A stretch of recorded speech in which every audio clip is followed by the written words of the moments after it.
that event, just to give you a feel for John Cann. And he didn't show up. I was with Walter Allen, but he sent some guy and said it was a good excuse. He had just been bitten by a red-bellied black snake and he was blind in the hospital. I'm not sure that's true. No, that is true.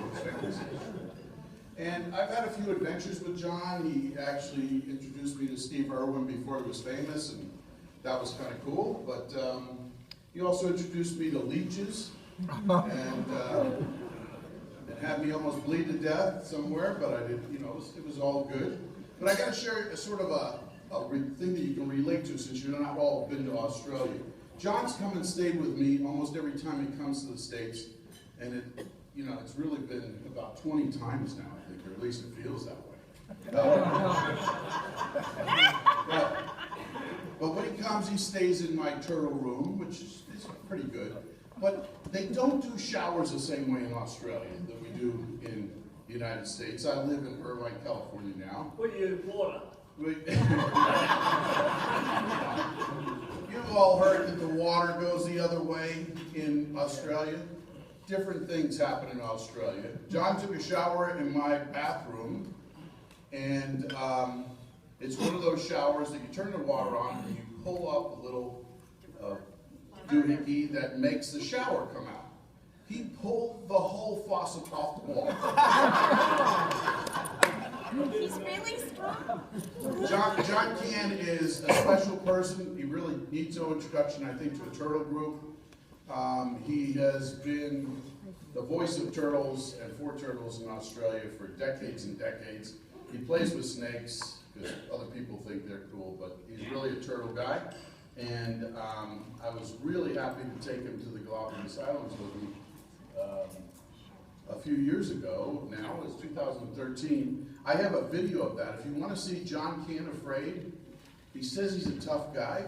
He was actually running away from a sea lion pup. I have that on video. Okay.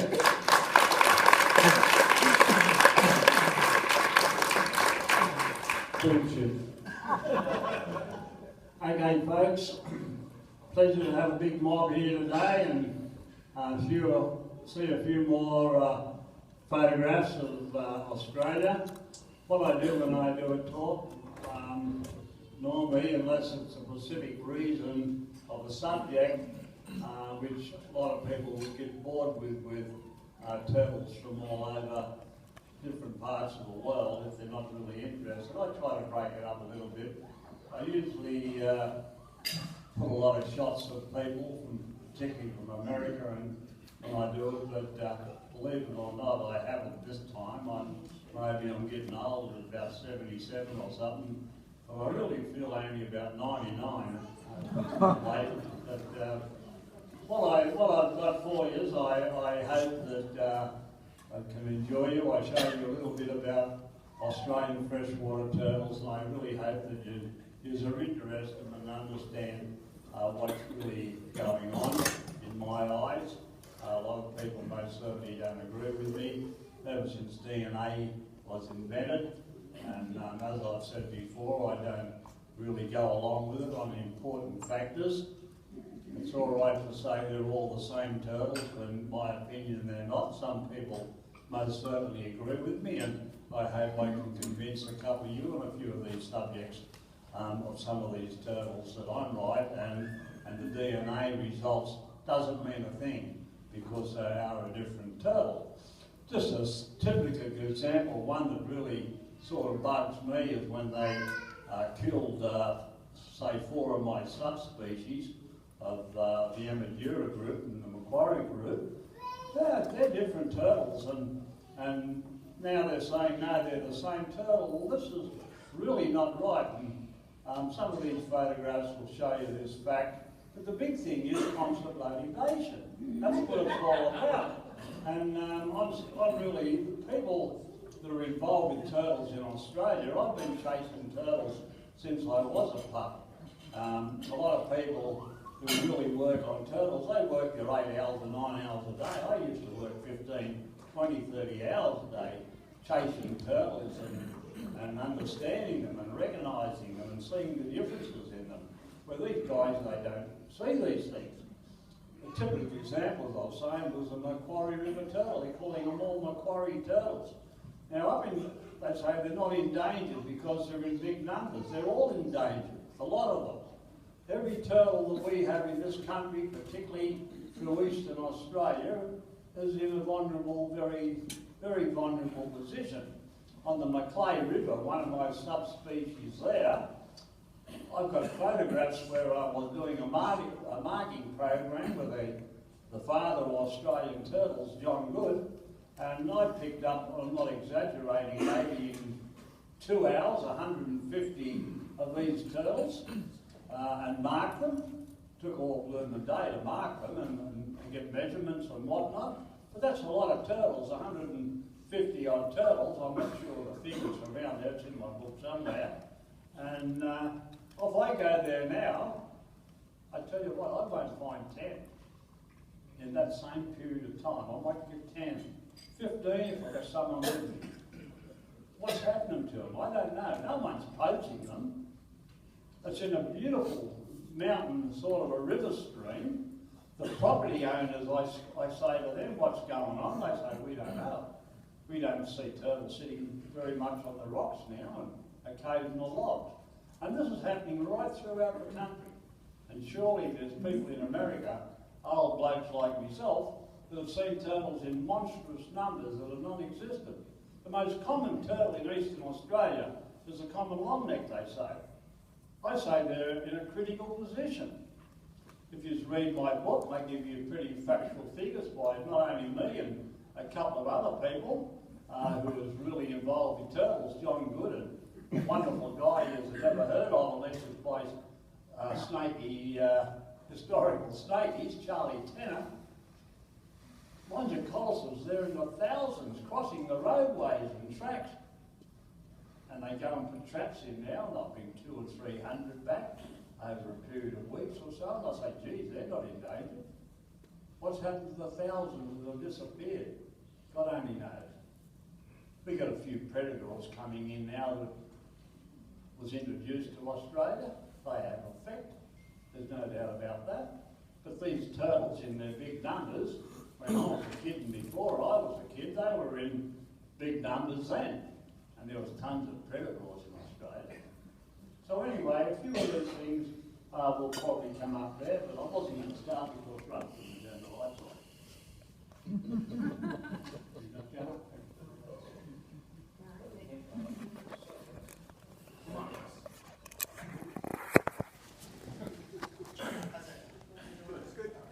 That's okay.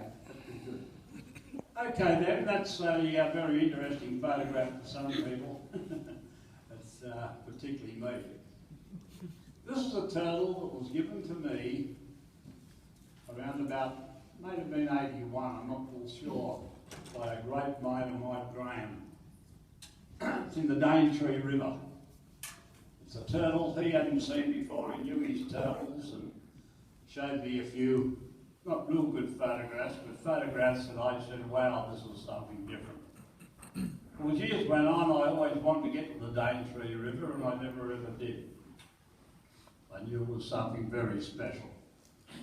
Graham, a few of you have seen photographs of him in my big turtle book. He's the one that went diving with me after another turtle, and there was a big crocodile up under the ledge, and I mucked the tracks up and told Graham to look at the turtles there.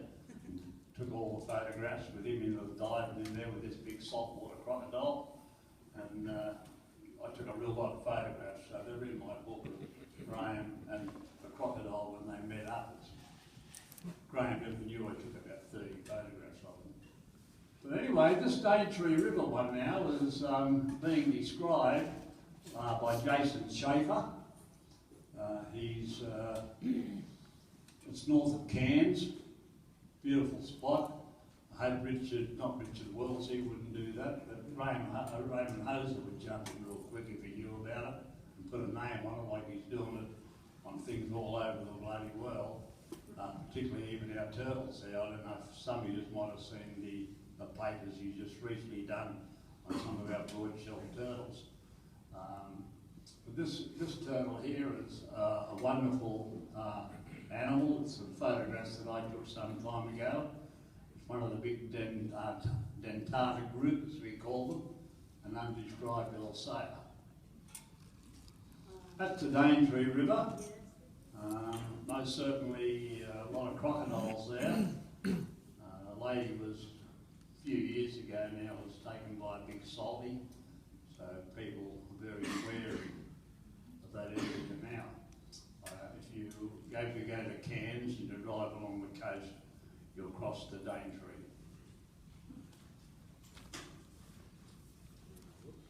Smaller male, and the female is a beautiful, beautiful animal. I had the DNA done for the people who likes DNA, and most certainly it was quite distinctive. Present Jason was just in Sydney looking for my one that I put in the museum. He's going to use it for a whole load of time, but he probably won't find it. I hid it. There's the female, it's a beautiful turtle. Nice white head, which they all have, but a lot of the dentata group do get white heads. And here is a common longneck. Longicollis, I think, is just about everyone is familiar with the common longneck. They're easy to find, but in very small numbers compared with what they were 40, 50, 60 years ago. There's no doubt about that. And even further back from that. There are two groups of them. They say they're not different enough to be different. In the western side, like this one here, is the largest one that I've ever seen. This was given to me by a mate a few years ago. I was crossing a road in the desert sort of country of central New South Wales, and he said it was at least 5 mile. Sometimes I use kilometres, but when I often in America here, I talk about miles and not kilometres. About 5 miles away to the nearest water, and he's all worn down looking for his dried up holes. Beautiful animal. That's a good photograph, isn't it? Yeah. And that's by the best aquatic photographer there is in the world, in my opinion, Gunther Schmitter. So I let me use that. I said, Gunther, I want you a nice picture. So if you've ever heard of Gunther Schmitter, whether it's fish, turtles, reptiles, all over the country, no one is better than Gunther Schmitter, I can assure you.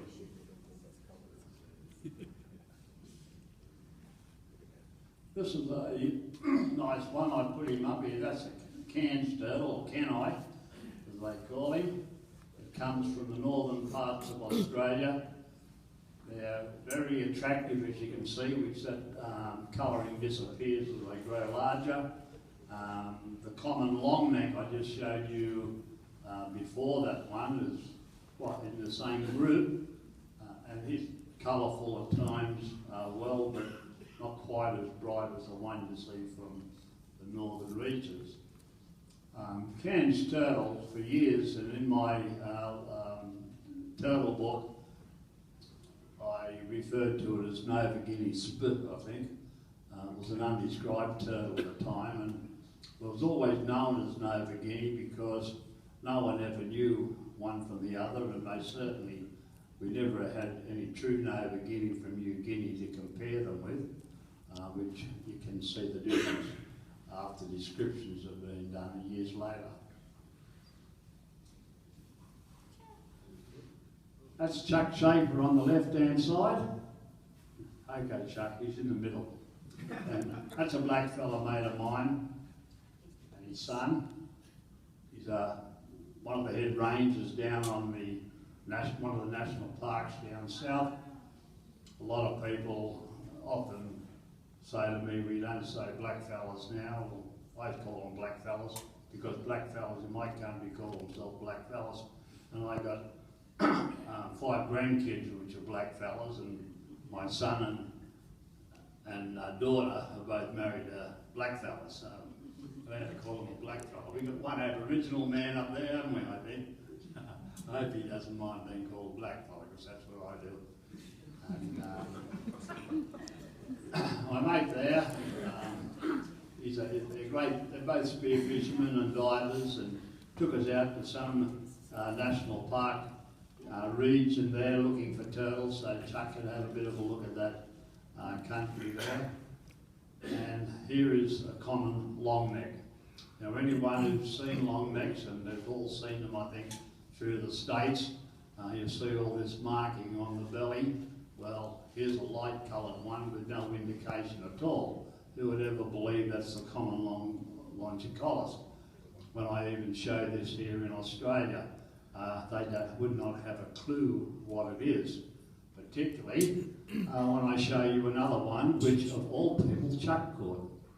When we was out there diving in that lagoon, in that lake, he come up with a black one. So there we are, there's the three common longnecks. So this is the variation that does come across with all our turtles. Quite often people say they're a different species, it's got different markings, but they're similar. Well, there's no doubt these are the same turtles, and that's what can happen. Doesn't happen commonly, but it most certainly does happen. On a trip up north to a place called Lawn Hill, we'll move around a little bit and show you some different areas. Some of you have seen them before. I've showed these photographs of Lawn Hill also. It's a wonderful location up in northwest part of Australia.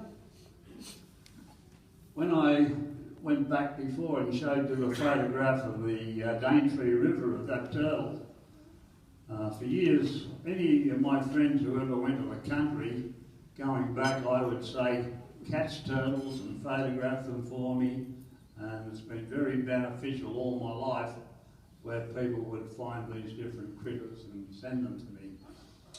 Well, around about the same time as the Lawn Hill one, or the Daintree one, the Lawn Hill one, a good friend of mine, Les, he sent me photographs of a turtle, and I said, wow, I've never seen that before.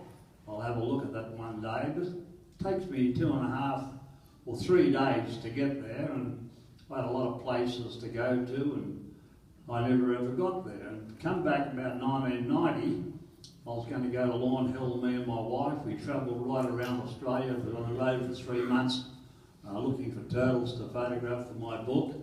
And after Darwin, I was heading down to Lawn Hill. And when I got to Darwin, there was a letter waiting for me. My mate, the old man that used to get all the Mary River turtle eggs and incubate them, he sent me a letter because I told him, if you find anything good, let me know. And he sent a letter back to Darwin and said, I've got you a Mary River turtle.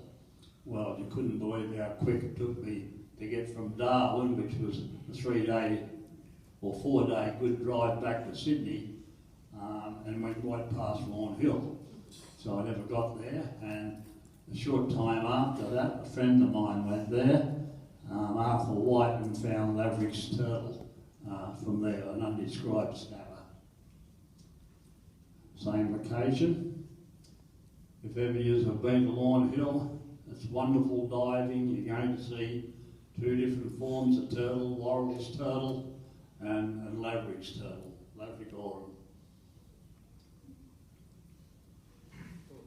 Same location. If ever you go there, you don't want to camp there. There is camping areas there. Sometimes some people get there, but there's about 5 kilometres away, there's great camping location on the river, whereas the camping places at Lawn Hill itself are not real good. You're in the sun most of the time, and it gets bloody hot, I can tell you, when it comes to turtle diving country.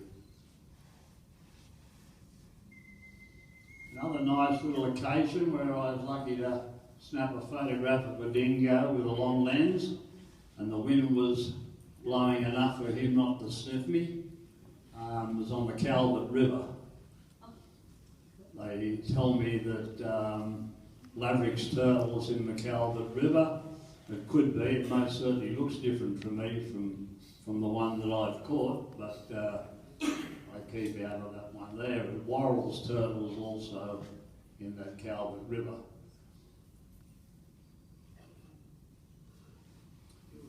In that location there is the file snakes. We see a few of those while we're diving in the Gregory River and Lawnhill. I found another photograph recently. I've been spending months, I could say, scanning slides, 35mm slides, which I'd never ever really virtually seen before, and I'm saying not hundreds, probably a few thousands. And it's very slow scanning when you want to do them in a bit of high resolution, finding them in the first place. And I just found one that I never conned my granddaughter into doing a PowerPoint for me, which I can't operate. I'm already doing a lot of jobs on the computer with photos, but not PowerPoint. And the one that I wanted to show was a photograph of one of these shedding his skin, just come out of a beautiful shedded skin under the water. So that's the one I was going to show. That's a little average turtle there in the Gregory. Beautiful waterway, not far from Lawnhill. Average turtle just has the one barbel. I've been told someone has found one with two barbels under the chin, but quite a few I've seen over the years just have the one.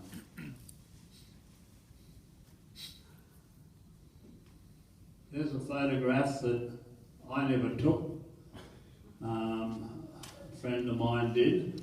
I never got. I went home to bed. I was buggered. I've been diving all day, and he was out at 2 o'clock in the morning, and here they are sitting on the rocks high above the water at 2 o'clock in the morning. So we learned a little bit about basking turtles, particularly there in those very, very early hours. It was interesting. Same animal.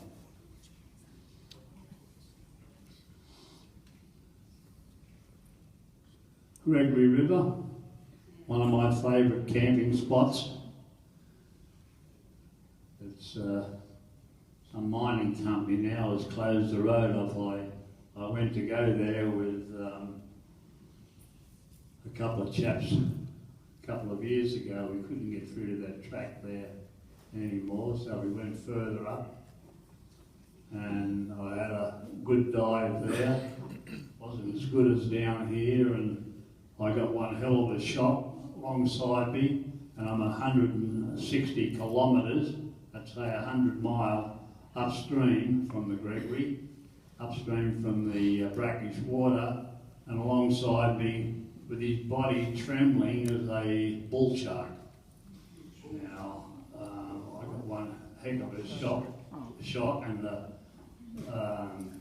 I haven't seen it or read about it before because I follow sharks a lot. I would never miss Shark Week, and there's a top show called Abalone Wars. I don't know whether you get it over here, but it's a tremendous show. And here's this bloody bull shark just going very slow past me, trembling with his eyes sticking out of his head, you know. But anyway, he kept on going, fortunately. When I told my mate, because he never died for very long, about him, and described the shark, he said, yeah, he's probably imitating you know. Put a bit of rubbish on me, but... So bull sharks are well up the streams. We know they go thousands of kilometres along the Amazon and those places, but that's quite a longest record here in Australia. There's a small Latrix turtle.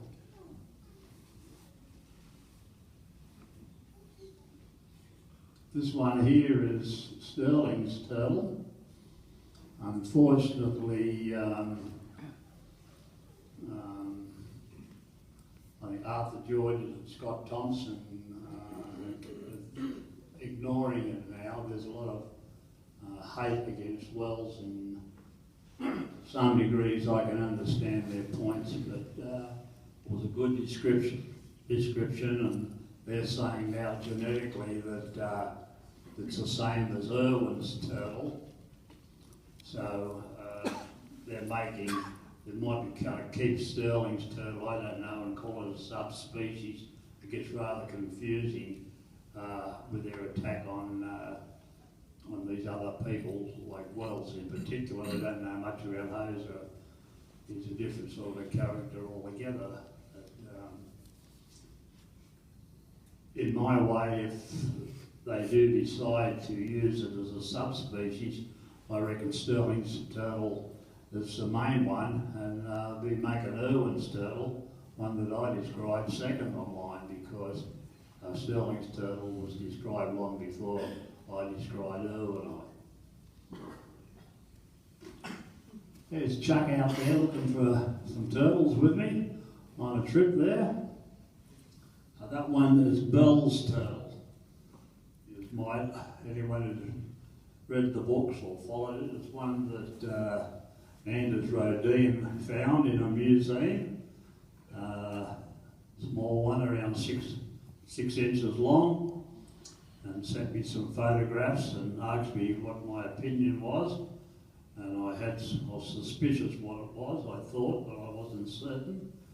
Anyway, I looked into it and did some research, and in the end I realised it was an undescribed turtle, really, in the Namoi River, where Chuck went for a dive with me. And there's some of the babies. They're beautiful little fellas.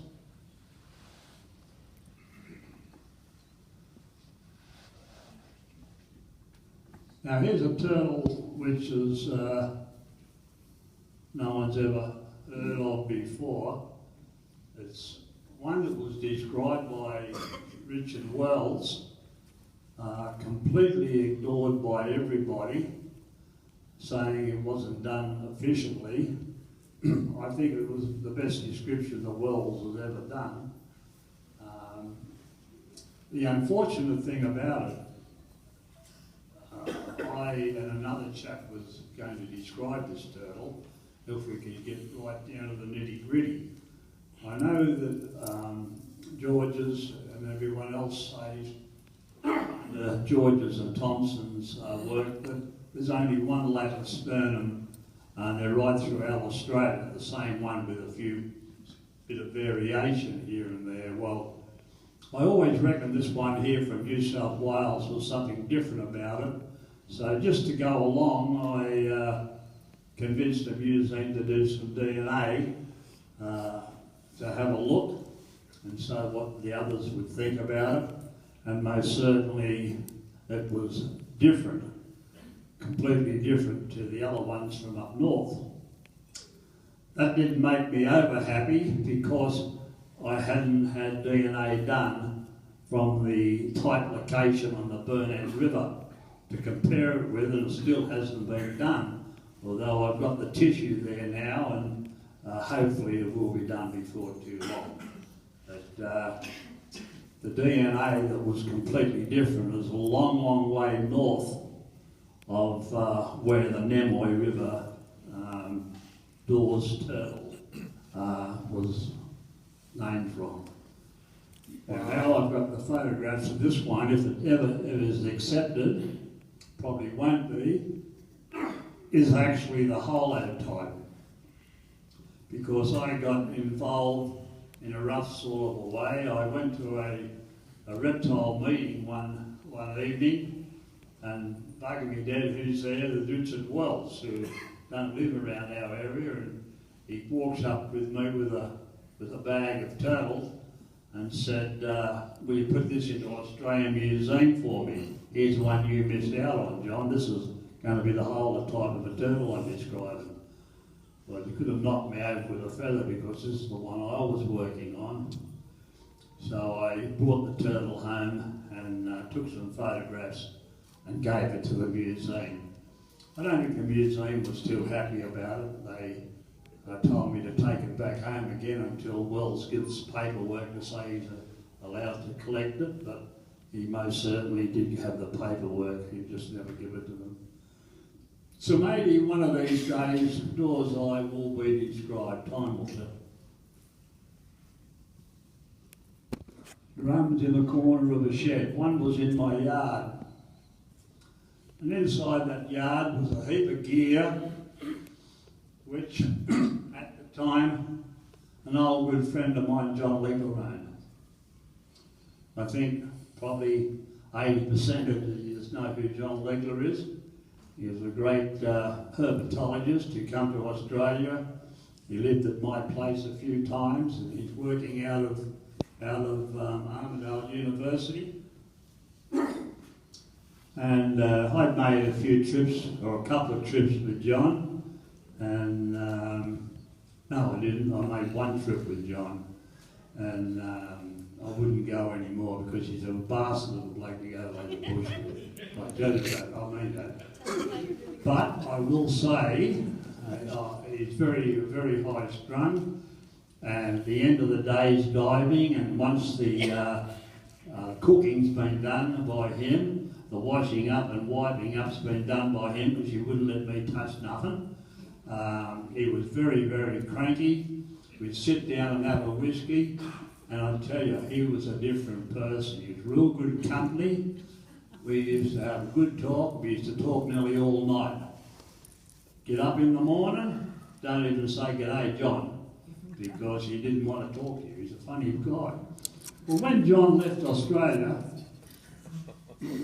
back I think about 84, he had 2 drums there. He didn't have more, he had about 30 drums. The other 30 was filled up with turtles in it, dead turtles in shells and that, and took them back to Utah where they are now. Australian Museum's been trying to get them back for 30 years but can't get them back. They're still working on it. But he had some gear and he left it with me. And he said, "John, look after this, and one of my future students or someone comes along, let him use his gear." I said, "Okay, John." Well, me and John sort of fell out a little bit. He sent me a real nasty letter one time when my book came out. He was very cranky that I described the coastal Emagera, all the subspecies there, because he was going to do it. But not only that, John was going to do a lot of things. The only turtles that John described was 2 that I discovered and pushed him to get it done with. And he was a great scientist, so I got to give him that. But anyway, he was going to describe these turtles. And when I took him on a trip years ago, and we went on the coast of New South Wales and got 20 or 30 of each, and went back to the university where he was operating from, I said, "John, are you going to make these subspecies?" And he gave me what my wife calls the John Legler look. And he glared at me and said, "Subspecies, they're all species." I sent him an email. He never replied. I'm saying, "John, what's your thoughts about them killing my subspecies?" And saying that, and you consider them to be species. He never answered. Why? Terrible thing, he died about a week after I'd sent the telegram, so I never ever got John's reply, you know. So it would be interesting to have known what his thoughts were. I believe that Voight, or Vogt, whatever how you pronounce it, is describing John's Australian turtle book with him. It'll be interesting to see what he says about the coastal Emagera, because whether John's changed or he still sticks by his morphological thoughts or forgotten. So into the box I go, looking for John's gear when he died. Before that, I can say with all sincerity, I hadn't pulled those boxes to pieces of John's, those drums, since he left Australia in '84. And he's only just recently died. And here's some of the gear that I found in the boxes. The rest of them, it's gone in the garbage bin. It's rubber suits which are buggered, and goggles and snorkels and flippers and all this different camping gears which he left behind in the drums for if he returned to one of his students. So there's some collector's items there, I can assure you. And There it is, Chuck Safer said, I want something, John. I said, well, you take your pick, Chuck, and now you know what it is. And some of the camping gear that John had was terrific. He had a fireplace there, a gas fireplace, and he used to boil his large drums up of water, a kerosene tin, and it used to boil very quick, and it used to roar, and I said, what fuel do you use? He said, petrol. I didn't even want to go near it. It even scared me to walk alongside this roaring machine here he's got in one of the plastic containers, aluminium containers. He was called the aluminum, to get it wrong. The aluminium containers. Anyway, he said, we used those in the Second World War. I said, geez, do they ever explode? He said, oh, there's been one or two records of it, you know. I've never ever used them. It's very efficient, they are. And beautiful tools he left behind there for a student. There's John, his son Austin, with some albagula. Everyone knew there was an undescribed Alsayer at the time, dentata. There's Austin, his son, I've only found out about a year ago. For 20 odd years, he's only been not far from my house and never come near me once.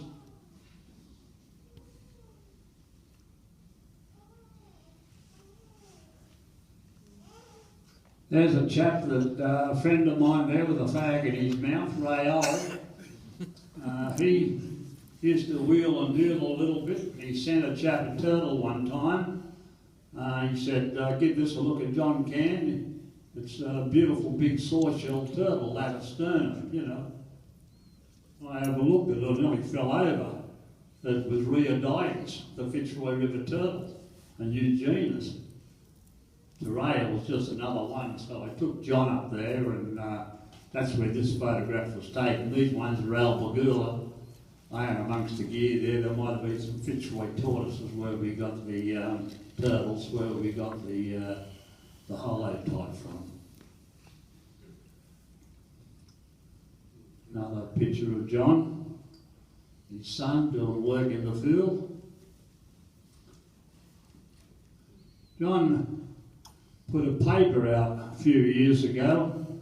Some of you guys would see it, maybe 1 or 2% of these turtle traps he used. There's a nice albagula, undescribed turtle at the time. John was a very good diver. He was a good swimmer. It was a pleasure to go diving with him. And he won the Australian Championship long distance in the seniors of his age group. And there's some pretty good swimmers against him too, I can tell you. And John took out the Australian title. There's a trap very similar to John Legler's traps, they call invention. Little bit different in that there was pieces of wire timber with hooks keeping them open. They weren't tied open like that. And strange enough, that's a photograph I took a couple of years ago in a museum in Germany. They've been going for 100 years. These are the traps they've been using for 100 years in Germany. Well, John Legler put a paper out where he discovered it, or invented it, but at least he did have hooks on the end to open it up. There's John and me. Yeah, he's a good swimmer, but what have I done wrong? Good on you, my throat's gone. He's a good swimmer, but he wasn't a very good spear fisherman. We took him out for the first time. He'd never been out spearing. Down the south coast from where I got a little holiday shed down the south coast, down where my Aboriginal mates are, where we found that turtle. And it's hard to see there, but John's got a fish. That's the fish he speared. The only one he speared. And he doesn't know I took that photograph, that's for sure. But I think he might have ended up finding out, I'm not real sure. I sent the photograph to the Utah newspaper at the university. So they put it in the magazine. Now, I think the person, I don't know who went in the magazine, because John never ever said nothing, but I think he might have been too scared to put it in against John Legler. These big fish he speared. There's some money that John sent me. When he left Australia back in '84, he said to me, "You spent a lot of time looking for this pet shop turtle." So we had a bet. Legler said it's going to be found in Northern Australia. I said, "No, it's not. It's going to be southeast Queensland." And that's where it comes from. So he sent me the $1. And every time I get down a little bit, I used to pull this little sign up that I made in my study to remind me of the time that me and John had a bet the last time I seen him. Colley River, southwestern Australia. That's where the oblong turtle is now called Colley, named after a doctor from around that very early era when it was described by Gray back in the 1840s. So there's the Colley nesting just outside of Perth. They're very common turtles. They're a beautiful animal.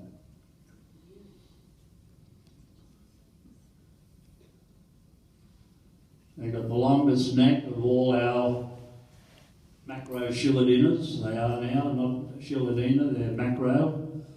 And fortunately, they appear to be very common. The baby's the only long neck that's got the split alongside the eye there. Easy to pick because once you get up north, you see other long-necked turtles, and they don't have the split in their iris for the average person to easily pick the difference. With the spots all over their body, which soon disappear.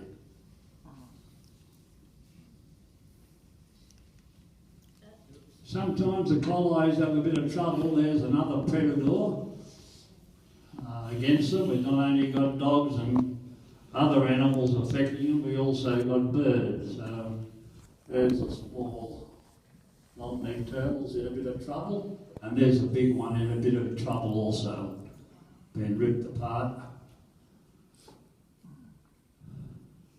Good easy food for them when they're basking high in the water, on top of the water.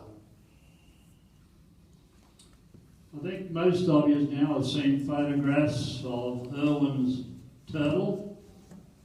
One I named years ago. I mucked up the description to 1 degree, and that was, I was calling it after both of them. Bob was the man that caught the first one, the son of Steve, and everyone thought it was called after Steve, so I just went along with it. It doesn't really matter, it's their family. And I should have called it Irwinensis, and being ignorant of a lot of the right way to do things, I call it Irwini, so it had to be after a person, not a plural. But he's got the white head. The female's always got the white head. They're saying it's Sterling's turtle now, exactly the same, and I just don't go along with this talk. And even the people who've had a lot of work to do, a chap called Grant Turn has done a lot of work on that turtle, and he said there's no way it's even close, morphologically anyway, to Irwin's turtle. But this was the first white-headed one, male, which developed along. It takes many years for it to come. They mature, actually, strange enough, I think, or not strange enough. The male matures around about the 13 or 14 years, whereas the female, I think they said, is a higher.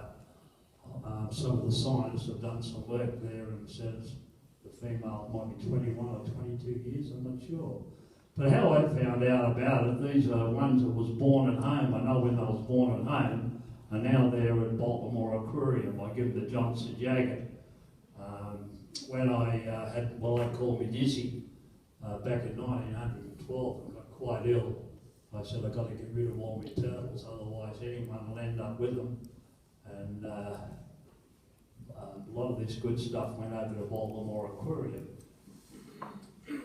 So when they were leaving, I was getting them out of the drum and everything, out of the containers. I could feel eggs in the female.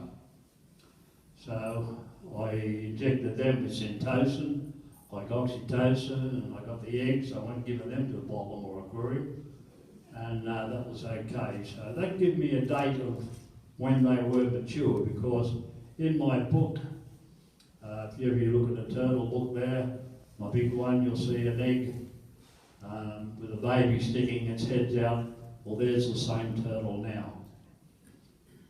As years went on, St John has it, and they've the earlier ones that I did send them, they've been breeding there as well.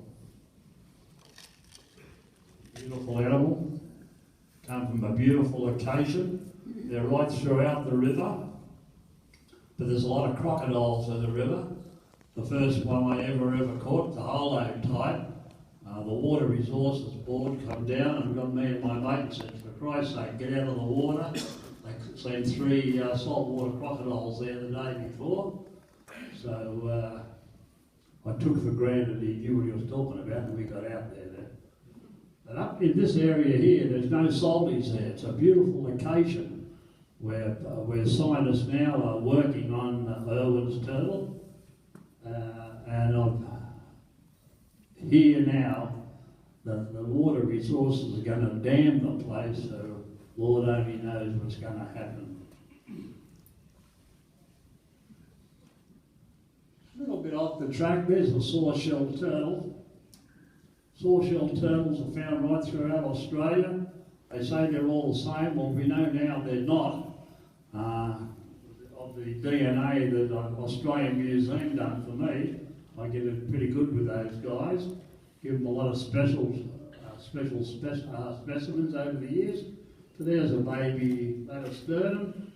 There's a baby latosternum. Not only different colours, they're different shape. There's quite a few different varieties of them right throughout. So we'll see what happens in the future.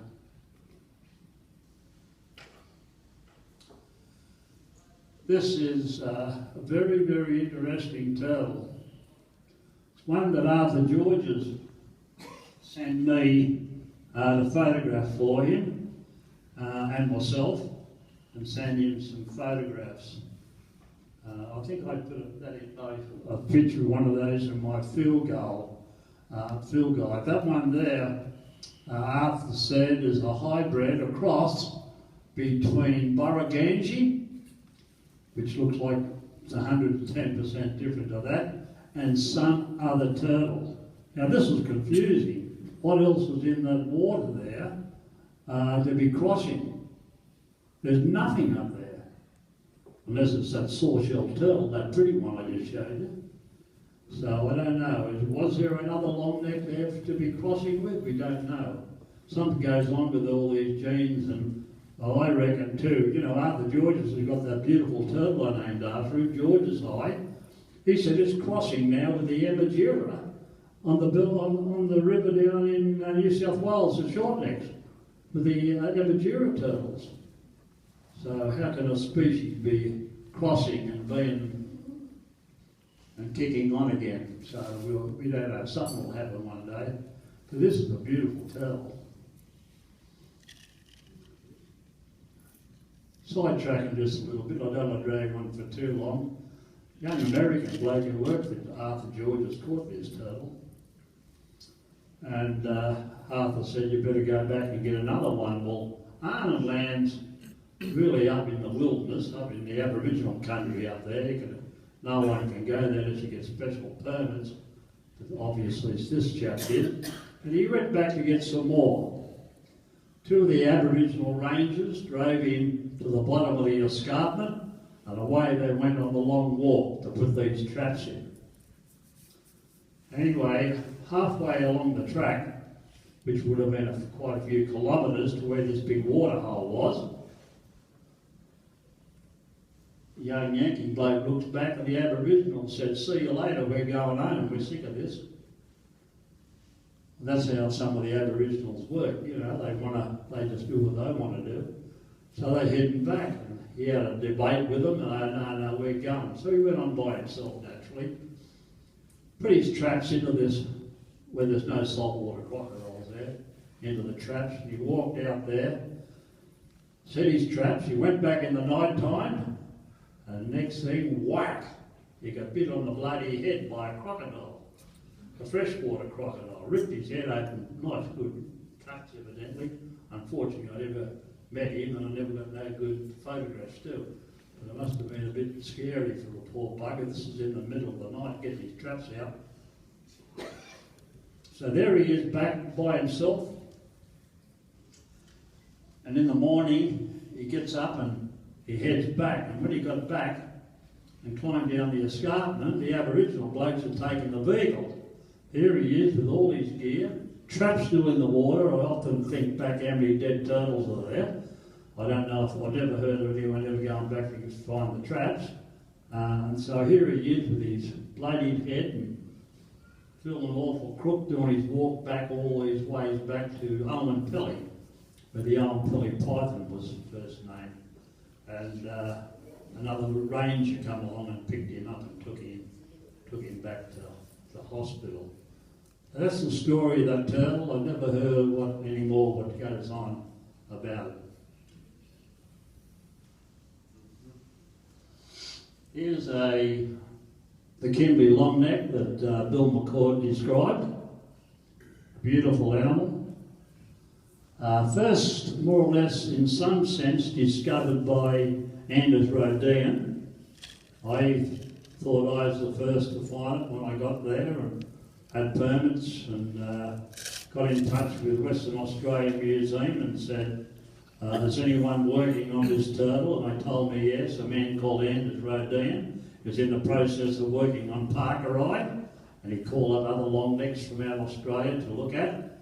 So Anders says to me, when I corresponded with him, because I'd never heard of Anders Rodean at that time, and he said, okay, you and me will describe it. So I got him measurements and data and everything, and he was going ahead doing it, and then he sent me an email or a letter at the time, or a fax, and said, oh, there's been a change of plan. John Leland now is the senior author of this turtle. So I said, oh, yeah, fair enough. I said, call me out, I don't want to be involved. And I never ever went back involved. But Anders and John Leland never done it, and along come Bill McCord and just to be so after 20 odd years, why not? Excuse me, that's the same animal. Still drink a vodka.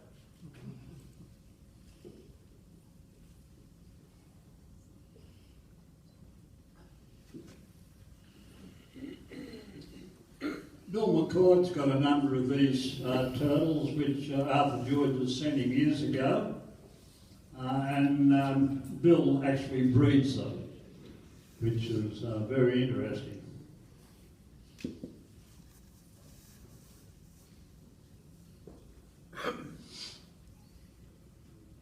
Kimberley longnecks.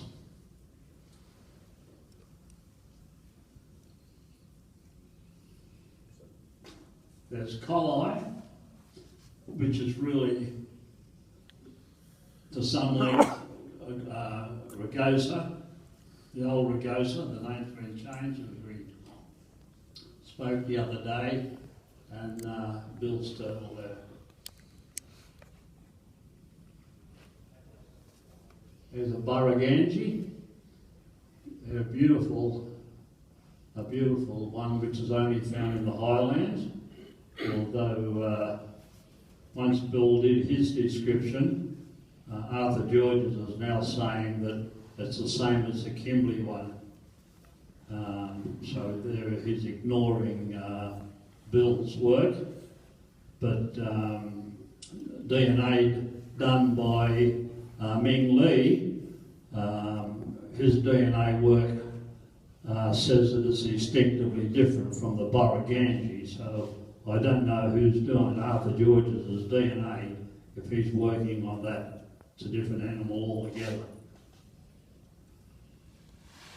That's from the Arnhem Land escarpment area. A photograph that was given to me by Arthur George's. I've never been into Arnhem Land. I've never been lucky enough to get into the turtle country though, although I have been right up to the very top with permits, but not for looking for turtles, just for having a look around with my sons. Borragangii.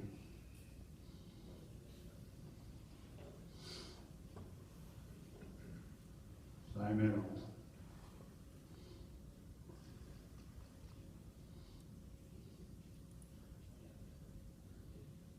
Hello, Bob's here.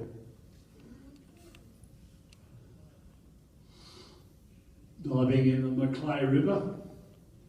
That's the river that I told you I picked up within a couple of hours, maybe 2.5 hours. 140 odd of these turtles, and now I guarantee you I wouldn't find 10 in the same period or any more, unless it was some special occasion. And there's Macquarie, the Macquarie turtle. This is the one that Harold Clogger decided that Gray was correct and said it was Australis. They've got to be kidding. It'd be 99% different if it was all worked out on DNA. But this is the Macquarie, and all my subspecies they've killed along the coast, they're saying they're all Macquarie. Macquarie turtle, she's been known to have 42 eggs. Quite unbelievable. They're big turtles in some of the locations, right? This one here, one of my favourite turtles, the most she'll ever have is 9. They say they look the same. Not DNA the same, look the same. They're nothing like each other. I don't know if these people look at.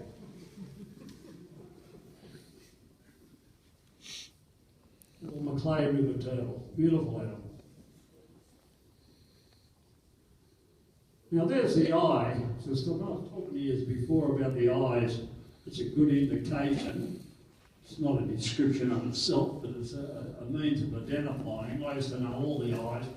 They're a little bit different now. But I'll give you a little bit of a look. There's the Macquarie eye.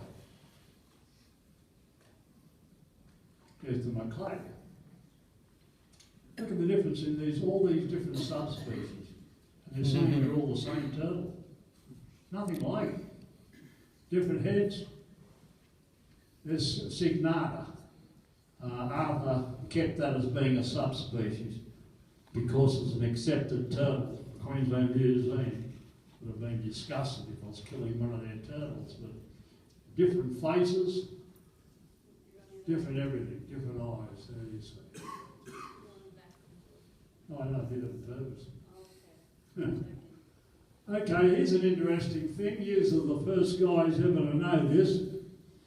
I recently, well, in my book going back a few years, when I wrote about Steindachner's turtles in the desert country of Western Australia, I said I think there's something funny going on, more or less, 2 different types of turtle. And they've always been considered to be the one. Well, a few years ago, when the Queensland Museum got on side with me a little bit more, and I said, can you start doing some DNA with me to beat the skeptics about this? They did. And I got a couple of DNA through permits from a dealer who was allowed to sell them, so I could get some DNA done on them.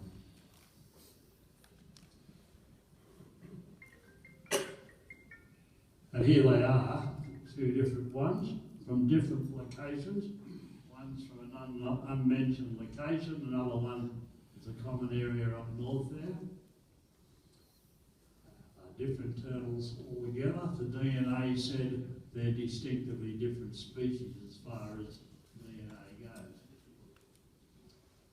Now, throwing in on top of that, last year, or 2 years ago, when I was on the road, I come across some Aboriginals, and I got talking to them about water holes, and bugging me dead, the kids had a turtle in their car, and in their little box there. I said, where do you get that? I said, oh, we got it crossing the road. Turtles, Steindachner's turtles never been seen out of Western Australia, not in the Northern Territory. And it looked a little bit unusual to me too. He's driving. They found him on a roadway. And that's all they would talk about. But I got some tissue off it, he kept his turtle there, and it's different again. So here's another interesting point. This is the other one that the kids had, the blackfella kids had in Northern Territory. A mate of mine has bred them in Western Australia. Here's the two different types that I had the DNA tested on them.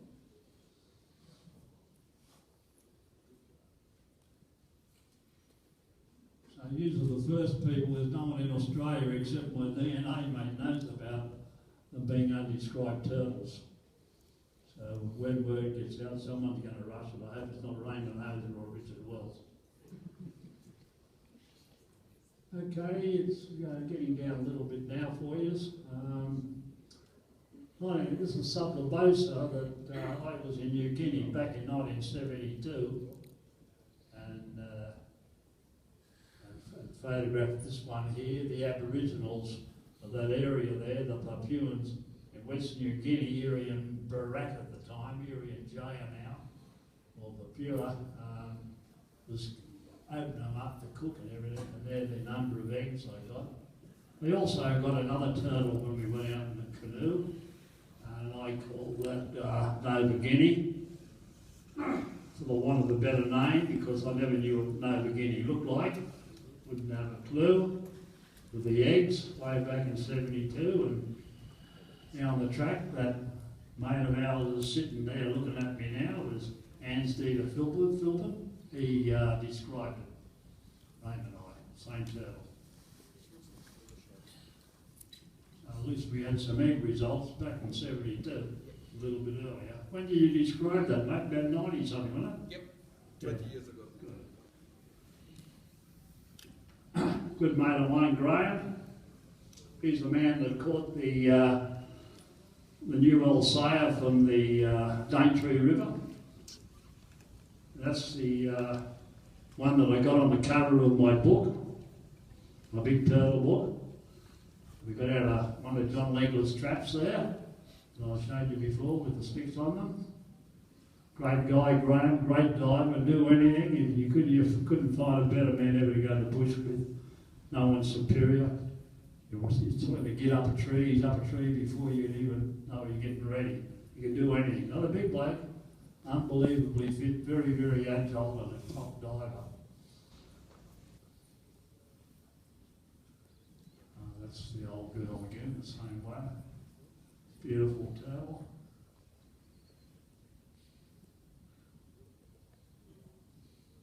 Recently, and some of you would have seen it on the websites or whatever they are, the rangers which have just caught Sublabosa. The last Sublabosa caught was the one that me and Graham got back in 1989. Someone is supposed to have seen them now and again, they reckon. This is the last one caught. And a mob called Energy Australia, or Origin Energy, I should say, gas company, have been working there for 2 years now, trying to find them, and they've been putting a lot of money into the soft, off to the sea turtles, the flatbacks, a lot of money, and they're also been looking for these. Well, I got invited up, seeing that I caught them before, and this is the ranges where they were finally caught. So now, over a period of time, in a couple of locations there, they've got 32. beautiful animals. Possibly the same as PNG as far as they go. I don't know. Morphologically, there's a bit of variation with sublobosa, because I've seen them from the Fly River, Kakori River, right over into West New Guinea when I was there. They'll probably end up being the same, and I really, really hope they are, because if they're not, we've got to watch out. The poachers are going to move in, and they're going to want to get the undescribed sublobosa. So cross the fingers they are exactly the same, or considered the same. There's Australis there, a little bit about a step. That's a small Australis, the whole type. This is what I reckon Australis is, from the Princess Region River of Western Australia. Harold Cogger said it's, and so did Gray, turned around and say it was an quarry. Arthur George said, oh, well, if Harold Cogger said it, it's a quarry. You've just seen pictures of a quarry. Nothing like it at all. That's where it's probably going to come from. I've never been to the Princess Region. It's probably, if you want to get there, you've got to get special permits, you've got to have a boat or a helicopter. You can't walk there. This is what we call an Australis now, for the want of a better name, from over into the other part of the north of the Region River, into the Edward River and a few others. And this is that trip that I just had recently, up there looking for the Jardine River turtles. We had trouble getting anyone. We weren't allowed to go there unless we had a guide, and no guides would go with us. And in the end, we conned one up into taking us with us, as long as they gave him a big gun to protect us. That's into the saltwater crocodile country. All the other rangers would know the way we go. The gentleman in the middle was a man that invited me to join them on this so-called expedition, or this trip. Alistair Freeman is in charge of the endangered species of North Queensland. Great guy. There's one of the head rangers who showed us into the area. Very, very bright men, really on the ball with anything they do or say. And there's one of the photographs I got there. Any of you have seen that show? I think Chuck might have seen it on TV just a little while back. Crab River? Crab Island. Not Crab River. Crab Island on National Geographic. So that's the area right where we are. That's the Jardine River. Now, I didn't know why, there's no way that I could put a movie onto the chip to show you a bit of footage we did. But this is a photograph I took off the movie. Hard to see. There's the big eye of the crocodile, Salty. His nose, he's big, and that's what we did to our traps. We had 3 traps, expensive traps, ripped to pieces. Really made a mess of them. One of the traps that was missing before that was the float was floating along, and I picked the float up, and the only way to put them floats on is to put them on the aluminium wire and then weld it.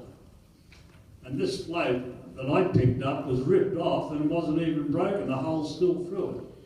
So he ripped the aluminium in half to get them out. That was a different crocodile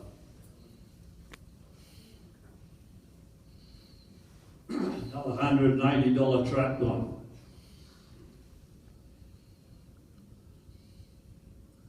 Now the main project there, with Origin Energy, they've been doing it for a few years. In fact, the only place where they're found is in Australia.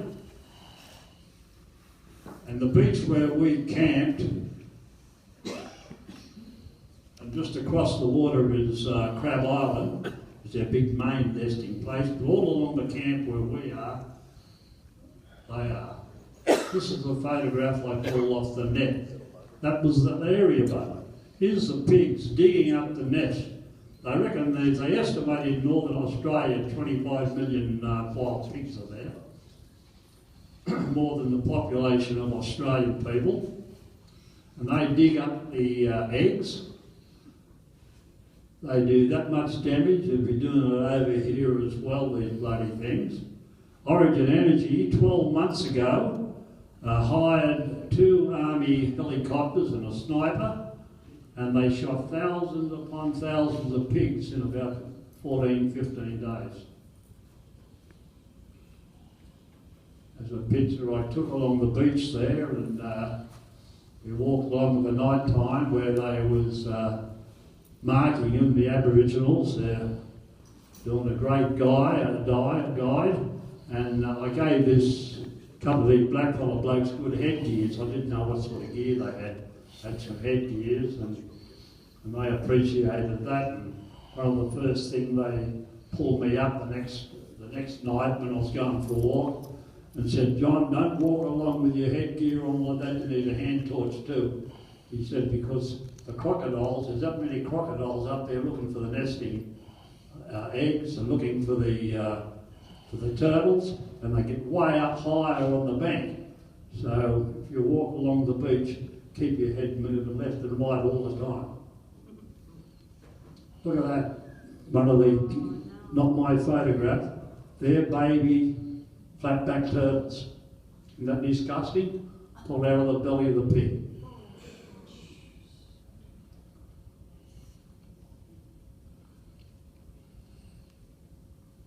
When I drove just about done now folks, make us happier.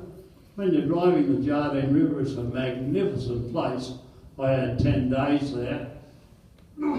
You see all sorts of sights, and in the distance, I never seen it with my eyes because I'm about probably 80, 100 yards away. Someone pointed it out, and there's something sitting up high up on the logs there and moved in, and there's a couple of beautiful birds. So it's a great country to see these things, and I'd never seen the pured frogmouth before. That's due to the distance. That's the sort of nets we were using there, the cathedral church, that the crocodiles are ripping apart. There's Jukes' turtle, one they reused for a while, but I think they're really trying to kill it. One that Richard Wells described. It should stick. Jukes is the man that discovered the Owen python, not Graham Gow, although Gow did name it.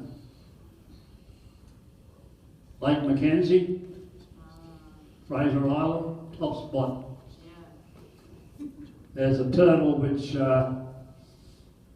Fred's caught one with me, Fred Cappuccino, and the other little one down there, Niger. That's one that I described, Niger. That's one of the subspecies they never killed. And this is the one that me and Bill McCord was going to describe. There's a few of them, but I had the holotypes, they're still in the museum, but they weren't called holotypes, they hadn't been described. And somehow or other we got sidetracked, so the description was never done.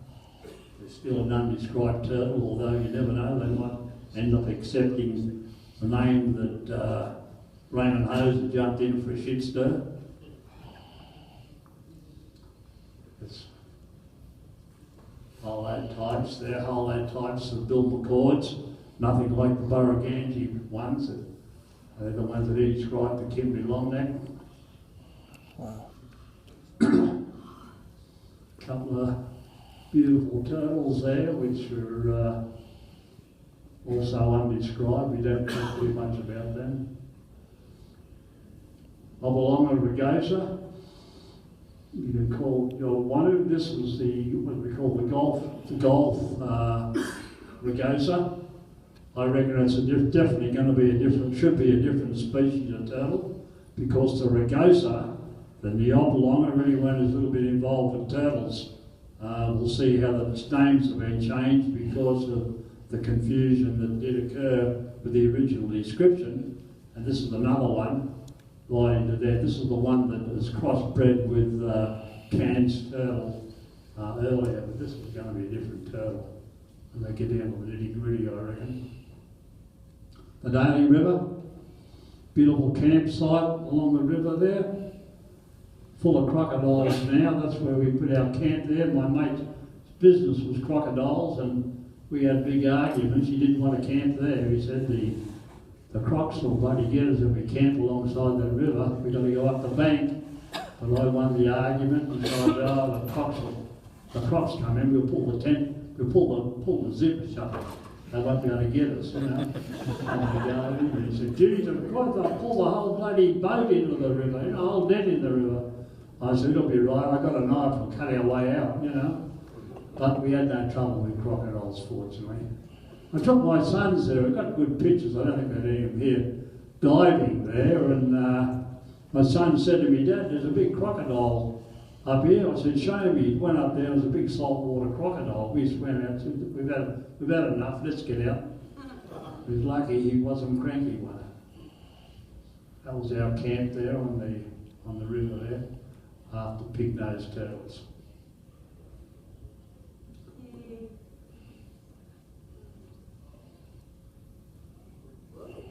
There's a nice one, a friend of mine's got.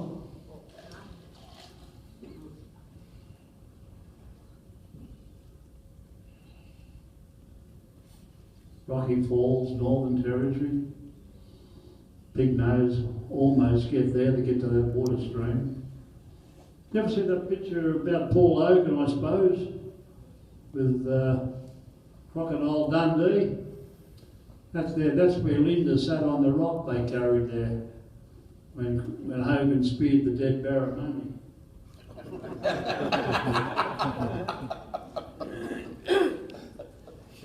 Here, I just happened to put these up towards the finish. These are, I'd say, about 100 photographs of got pig-nosed turtles I've never ever seen before when I've been scanning recently.